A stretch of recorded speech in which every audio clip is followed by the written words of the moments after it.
3 মাস বয়সের একটি বাচ্চা রাতে বিছানায় ঘুমাচ্ছে। হঠাৎ 3 মাসের বাচ্চা রাত 3টার সময় জোরে জোরে কান্না করতে লাগলো। বাচ্চার কান্না শুনে মা বাবা দুজনেরই ঘুম ভেঙে গেল। স্বামী বললেন, ওকে একটু থামাও। ওর মা বাচ্চাটিকে বুকে জড়িয়ে নিয়ে এদিক ওদিক হাঁটতে লাগলেন। কিছুক্ষণ পর বাচ্চাটির বাবা বিছানা থেকে উঠে ঘর থেকে বের হয়ে গেলেন। কিছুক্ষণ পর বাচ্চাটির বাবা ঘরে ফিরে এলেন আর বাচ্চাটির মা তাকে জিজ্ঞেস করলেন, কোথায় গেছিলেন? তিনি বললেন, মায়ের কবরটা দেখতে গিয়েছিলাম। বাচ্চাটির মা জিজ্ঞেস করলেন, এত রাতে কেন? সে উত্তর দিল, আমাদের বাচ্চাটি যখন কাঁদতেছিল তখন আমার খুব বিরক্ত লাগছিল, কিন্তু তুমি ওকে কাঁধে নিয়ে আদর করতে করতে হাঁটতেছ, কারণ তুমি তার মা। তখনই মনে পড়ে গেল, হয়তো আমি যখন ছোট ছিলাম তখন আমার মাও আমাকে এভাবে যত্ন করেছিলেন, তাই মাকে দেখতে গিয়েছিলাম। আজ আমি মায়ের যত্নে এত বড় হয়েছি, কিন্তু জানি না মা আমার সেখানে কতটুকু যত্নে আছেন। পৃথিবীতে মা একমাত্র আপন। একটি অসাধারণ শিক্ষণীয় গল্প। একদিন এক গরিব ছেলে রাস্তায় হাঁটছিল।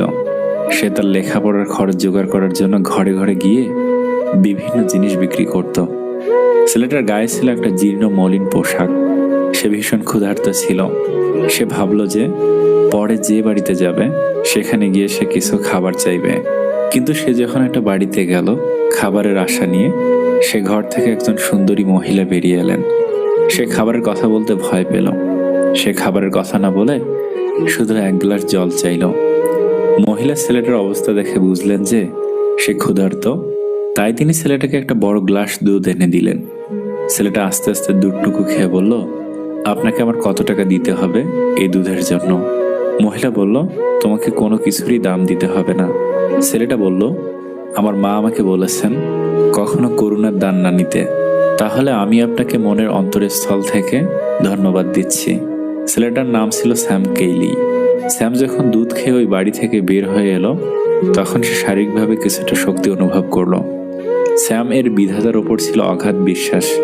তাছাড়া সে কখনো কিছু ভুলতো না। অনেক বছর পর ওই মহিলা মারাত্মকভাবে অসুস্থ হয়ে পড়ল। স্থানীয় ডাক্তাররা তাকে সুস্থ করার চেষ্টা করে ব্যর্থ হলো। তখন তাকে পাঠানো হলো একটা বড় শহরের নামকরা হাসপাতালে, যেখানে দুর্লভ ও মারাত্মক রোগ নিয়ে গবেষণা চিকিৎসা করা হয়। ডক্টর স্যাম কেইলিকে এই মহিলার দায়িত্ব দেওয়া হলো। যখন ডক্টর স্যাম কেইলি শুনলেন যে মহিলা কোন শহর থেকে এসেছেন, তার চোখের দৃষ্টিতে অদ্ভুত একটা আলো জ্বলে উঠল। জ্বলে উঠল। তিনি তাড়াতাড়ি ওই মহিলাকে দেখতে গেলেন। ডাক্তারের অ্যাপ্রন পরে তিনি মহিলার রুমে ঢুকলেন এবং প্রথম দেখাতেই তিনি মহিলাকে চিনতে পারলেন। তিনি মনে মনে সিদ্ধান্ত নিলেন যে যেভাবেই হোক তিনি মহিলাকে বাঁচাবেনই। ওই দিন থেকে তিনি ওই রোগীর আলাদাভাবে যত্ন নেওয়া শুরু করলেন। অনেক চেষ্টার পর মহিলাকে বাঁচানো সম্ভব হলো। ডক্টর স্যাম কেইলি হাসপাতালের অ্যাকাউন্টকে ওই মহিলার চিকিৎসার বিল দিতে বললেন, কারণ তার সাইন ছাড়া ওই বিল কার্যকর হবে না। ডক্টর স্যাম কেইলি ওই বিলের কোনায় কি যেন লিখলেন এবং তারপর সেটা ওই মহিলার কাছে পাঠিয়ে দিলেন। মহিলা ভীষণ ভয় পাচ্ছিলেন বিলটা খুলতে, কারণ তিনি জানেন যে এতদিনে যে পরিমাণ বিল এসেছে তা তিনি সারা জীবনও শোধ করতে পারবেন না। অবশেষে তিনি বিলটা খুললেন এবং বিলের পাশ দিয়ে লেখা কিছু কথা তার দৃষ্টি আকর্ষণ করলো। তিনি পড়তে লাগলেন, আপনার চিকিৎসার খরচ হলো পুরো 1 গ্লাস দুধ, এবং বিলের নিচে সাইন করা ছিল ডক্টর স্যাম কেইলির নাম। মানুষকে সাহায্য করুন যতটা আপনার পক্ষে সম্ভব। হয়তো এই অল্প সাহায্যের ফল হিসেবে আপনি এমন কিছু পাবেন যা কখনো আপনি চিন্তাই করেননি। কি অদ্ভুত! এত ভালোবেসেও আমি তোমাকে পাবো না, অথচ কেউ একজন ভালো না বেশিও তোমাকে তার জীবনে পেয়ে ভাববে এর সাথে আমার কেন বিয়ে হলো। স্ত্রীর জন্য তুমি যাই খরচ করো না কেন সেটার জন্য তুমি প্রতিদান পাবে। এমনকি ভালোবেসে স্ত্রীর মুখে লোকমা তুলে দেওয়ার কারণেও প্রতিদান পাবে। পুরুষ মানুষ আর ছাগল এই দুটি জিনিস চোখে চোখে রাখতে হয়। কখন কি সে মুখ দেয় কিছু বলা যায় না। কখনো কারোর খুব কাছে যেতে নেই। পৃথিবীর প্রত্যেকটা মানুষ, প্রত্যেকটা সম্পর্ক দূর থেকেই সুন্দর। সম্পর্কের ঘনিষ্ঠতা যত বাড়ে, মান অভিমান কিংবা অভিযোগের পরিমাণও তত বাড়ে। সবকিছু বাড়তে বাড়তে একসময় সম্পর্কটাই আর থাকে না। দূরত্ব যদি সম্পর্ক সুন্দর রাখে তাহলে দূরত্বই ভালো। অন্যজন কষ্ট পাবে বলে যে কথাটা বলতে গিয়েও গিলে ফেলেন, রবের কাছে তা অনেক দামি ইবাদত।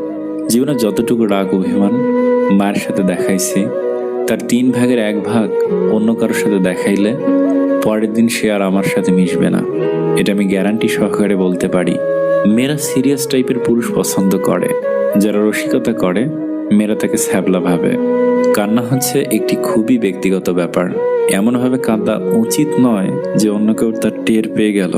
কাউকে ভালোবাসেন তাহলে একটা কথা মনে রাখবেন, তাকে যত তাড়াতাড়ি সম্ভব নিজের করে নিন।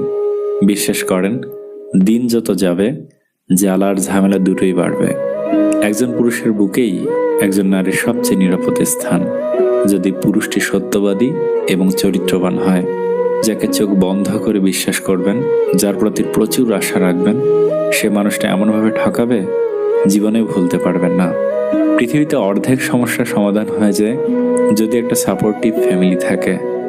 সুখী তো হয় তারা, দিন যায়, মাস যায়, বছর ফুরিয়ে যায়, 1 যুগ হয়ে যায়, তবু যাদের প্রিয় মানুষগুলো একটু বদলে যায় না, আরো যত্নবান হয়। মানুষের দাম কখন বেড়ে যায় জানেন? যখন সে নিজেকে দাম দেওয়া শুরু করে। একজন মানুষকে অতিরিক্ত প্রায়োরিটি দিতে নেই। মানুষকে যত বেশি প্রায়োরিটি দিবেন, আপনাকে সে তত বেশি তুচ্ছ মনে করবে। পুরুষ মানুষ তার বাবার কবরে মাটি দিয়ে এসেও শান্ত থাকে, অথচ একটা রমণীর জন্য জীবনভর চোখের জলে ভাসে। মেয়ে মানুষ সম্ভবত পুরুষের কাছে থেকে 3টা জিনিস চায়: সময়, বিশ্বাস এবং ভালোবাসা। যত বড় শিক্ষিত হয়ে থাকুন না কেন, মানুষের সাথে সুন্দরভাবে চলতে না পারলে সে শিক্ষার কোনো দাম নেই।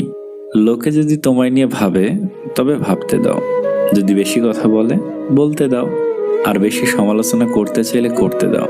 কারণ মনে রেখো, এগুলো করতে গেলেও তারা নিজের থেকে বেশি তোমাকেই মনে রাখে। যাকে ভালোবাসেন সে ছেড়ে গেলে তাকে ধন্যবাদ দিন, কারণ সেই বুঝিয়েছে পৃথিবীতে সবকিছু শেষ হয়ে যায় না। একটি মেয়ের হাসি অবশ্যই একটি ছেলের হাসির চেয়ে সুন্দর, কিন্তু একটি ছেলের কান্না একটি মেয়ের কান্নার চেয়ে অনেক বেশি বেদনাদায়ক। কারণ একটা ছেলে খুব সহজে কাঁদে না। জীবনে এমন কিছু মুহূর্ত আসে যখন ভাগ্যকে মেনে নেওয়া ছাড়া আর কোনো উপায় থাকে না। বিশ্বাস ভাঙতে কোনো অস্ত্রের প্রয়োজন হয় না, কিছুটা অভিনয় আর কিছু কথা যথেষ্ট। সমাজ কি বললো আর না বললো তাতে কান না দিয়ে নিজের লক্ষ্য পূরণ করা উচিত। কারণ জীবনটা সমাজের নয়, শুধুমাত্র তোমার। যে মাছের কাঁটা বেশি সে মাছের স্বাদও বেশি। যে ব্যক্তির সৎ বেশি তার জীবনে কষ্টও বেশি। কিছু কিছু কথা নির্দিষ্ট কিছু মানুষের গায়ে লাগে, কারণ সে কথার সাথে তাদের চরিত্র মিলে যায়। বিশ্বাস অর্জন করতে চাইলে স্পষ্টভাবে কথা বলো, এমনভাবে যেন মানুষ তা সহজেই বুঝতে পারে। সহজ হও কিন্তু সহজলভ্য নয়, সাবধানী হও কিন্তু ভীতু নয়, বিশৃঙ্খলা হও কিন্তু লক্ষ্যহীন নয়, দুঃখী হলেও কিন্তু ব্যক্তিত্বহীন নয়, আধুনিক হও কিন্তু উশৃঙ্খল নয়, ধনী হও কিন্তু অহংকারী নয়। ধৈর্য রাখো, কখনো কখনো ভালো জায়গায় পৌঁছানোর জন্য খারাপ পরিস্থিতির মধ্যে দিয়ে হাঁটতে হয়। সময়ের অপেক্ষা করো, সঠিক জিনিস সঠিক সময়ে ঠিক পেয়ে যাবে। জীবনে এগিয়ে যেতে চাইলে অন্তত এই 5টি কাজ থেকে